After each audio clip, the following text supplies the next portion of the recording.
மகாநதி இந்த சீரியல் எபிசோடில் என்ன நடக்க போகுதுங்கிறத இந்த வீடியோவில் பார்க்கலாம். நம்ம காவேரி கன்சீவாக இருக்க விஷயத்த அவங்க அம்மாட்ட சொல்லிடுறாங்க. சாரதாவும் சரி இதை கேட்டுட்டு அதிர்ச்சி ஆகிட்டு, சரி என்ன பண்ணுறது, நம்ம பொண்ணாக சேர்த்து வச்சு தான் ஆகணும் அப்படின்னு சொல்லிட்டு, நான் அந்த பையனை பார்க்கணும், அந்த பையன்கிட்ட பேசணும் அப்படின்னு சொல்லிடுறாங்க. சரின்னு சொல்லிட்டு குமரனும் சரி அத்தை நான் கூட்டிகிட்டு வந்துடுறேன் அப்படின்னு சொல்லிட்டு நிவினும் குமரனும் போகிறாங்க. போய் அவங்க ஆஃபீஸில் கேட்டு பார்க்கும்போது, விஜய் சார் இங்கே வர்றது இல்லை, 4 நாள் எங்கேயோ வெளியே போகணும்னு சொல்லிட்டு போயிருக்காங்க போல இருக்கு அப்படின்னு சொல்கிறாங்க. அவங்க வீட்டில் எங்கே போயிருக்காங்கன்னு சொல்லி கேட்டு பாருங்க அப்படின்னு சொல்லிடுறாங்க. சரின்னு சொல்லிட்டு நம்ம குமரனும் நிவினும் வீட்டுக்கு வராங்க. வீட்டுக்கு வர்றப்ப அவங்க தாத்தா விஜய்க்கு கால் பண்ணி பார்ப்பாங்க, ரீச் ஆக மாட்டேங்குது. அவங்க பாட்டி சிந்தாங்க காஃபி குடிங்க அப்படின்னு சொல்லிட்டு காஃபியை கொடுத்துட்டு, விஜய் இப்போ போகிறது இப்படி போகிறது என்ன புதுசா, அவன் போனால் வீட்டுக்கு வந்துடுவான், நீங்கள் பேசாமல் டீயை குடிங்க அப்படின்னு சொல்லிடுறாங்க. இருந்தாலும் பயமாக இருக்குது, ஃபோனவே ரீச் பண்ண முடியல அப்படிங்கவும், ஃபோனை சுவிச் ஆஃப் பண்ணி வச்சுருக்கிறது ஒரு வரைக்கும் நல்லது தான். இல்லை மனசு கேட்காம அவன் காவேரி கால் பண்ண, விஜய் இல்லைன்னா காவேரி விஜய் கால் பண்ண, இப்படியே மாற்றி பண்ணி அவன் ரொம்ப டென்ஷன் ஆகிக்கிட்டு தான் இருப்பா. அதனால விட்டுருங்க, அவன் பேசாமல் இருந்துட்டு நிம்மதியாக இருந்துட்டு நான் வரட்டும் அப்படின்னு சொல்லிட்டு போயிடுவாங்க. அந்த நேரம் பார்த்து குமரனும் நிவினும் வீட்டுக்கு வருவாங்க. வீட்டுக்கு தாத்தா உங்கள்கிட்ட பேசணும் தாத்தா அப்படிங்கவும், சொல்லுங்கப்பா என்னப்பா அப்படிங்கவும், விஜய் எங்கள் தாத்தா இருக்காரு, நாங்கள் போய் ஆஃபீஸில் தேடி பார்த்தோம், அவங்க அங்கே இல்லை அப்படின்னு சொல்லிடுவாங்க. உங்களுக்கு தெரியுமில்ல தாத்தா விஜய் எங்கே போயிருக்காருன்னு அப்படிங்கவும், இல்லைப்பா விஜய் எங்கே போயிருக்காருன்னு எங்களுக்கு தெரியாது அப்படின்னு சொல்லுவோமே. அது எப்படி தாத்தா உங்களுக்கு தெரியாமல் எப்படி தாத்தா போயிருப்பாங்க அப்படின்னு கேட்கும். அப்போ நாங்கள் இப்போ தெரிஞ்சுமே தெரியலன்னு சொல்லி நாங்கள் நடிக்கிறோமா, என்ன பண்ணிகிட்ருக்கீங்க, என்ன நினச்சிட்ருக்கீங்க உங்கள் மனசில், இனிமேல் விஜய் நிம்மதியாக ஒரு 4 நாள் கூட அவங்கள நிம்மதியாக இருக்க விட மாட்டீங்களா அப்படிங்கவும், சரி என்ன விஷயமா பேசணும் அப்படின்னு சொல்லிட்டு தாத்தா கேட்குறாரு. கேட்கவுமே, இல்லை தாத்தா காவேரி விஷயமா பேசணும் அப்படிங்க, கொஞ்சமாவது புரிஞ்சுக்காங்கப்பா, அவனை நிம்மதியாக ஒரு 4 நாளைக்காவது இருக்க விடுங்க, காவேரினால தான் இவ்வளோ தூரம் அவன் ஆஃபீஸுக்கும் போகாமல் எந்த இதுவுமே இல்லாமல் இப்படி சுயநலம் இல்லாமல் இப்படி சுற்றிட்டு கிடக்கிறான், நீங்கள் தயவு செஞ்சு இனிமேல் எங்கள் விஷயத்தில் தலையிடாதீங்க அப்படின்னு சொல்லிட்டு போயிடுறாங்க. வீட்டை விட்டு வெளியே போங்க அப்படின்னு சொல்லிடுறாங்க. சரின்னு சொல்லிட்டு குமரனும் நிவினும் வெளியே சரி வாங்க போய் ஃபார்ம் ஹவுஸில் தேடி பார்ப்போம் அப்படின்னு சொல்லிட்டு போகிறாங்க.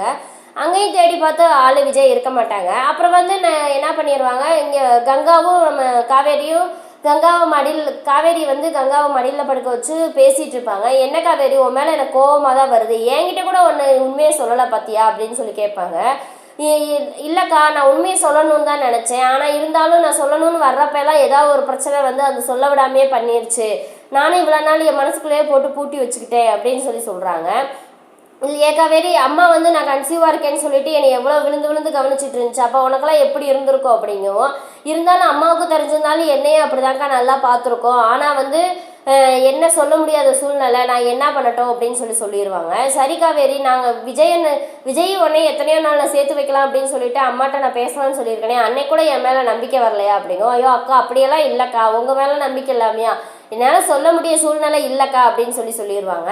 சரின்னு சொல்லிட்டு, சரி விஜய் என்னை நல்லா பார்த்துக்கிறாருக்கா, உண்மையிலேயே நான் கன்சீவாக இருக்கிறது அவர் ஹாஸ்பிட்டல்லேருந்து என்னை அப்படியே நேற்று அவங்க ஃபார்ம் ஹவுஸ் கூட்டிகிட்டு போய் என்னை அவ்வளோ விழுந்து கவனிச்சுக்கிட்டாரு, என் மேலே உயிராக இருக்காரு அப்படின்னு சொல்லிட்டு பேசிகிட்டு இருப்பாங்க.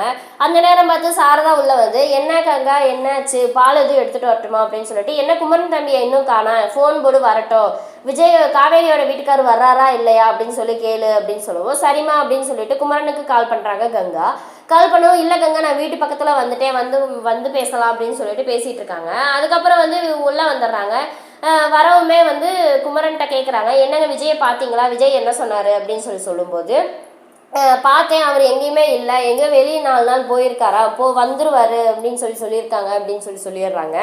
ஆமாம், அவர் மேலே எனக்கு அப்படிலாம் இருக்க மாட்டாருமா, என்னை விட்டுட்டு அவ்வளோ தூரம் எல்லாம் இருக்க மாட்டார், அவர் கண்டிப்பாக வந்துருவாருமா, என் மேலே உன்னை விட அவர் என்னை நல்லா பார்த்துக்குவாருமா, தயவு செஞ்சு சொல்கிறத கேளுமா அப்படிங்கும். நீ நல்லா இருந்தால் எனக்கு சந்தோஷம்தான் அப்படின்னு சொல்லிடுவாங்க. ஆனால் இருந்தாலும் என்னை தெளிவுபடுத்தாமல் நான் அவங்க அனுப்ப மாட்டேன் அப்படின்னு சொல்லிடுறாங்க.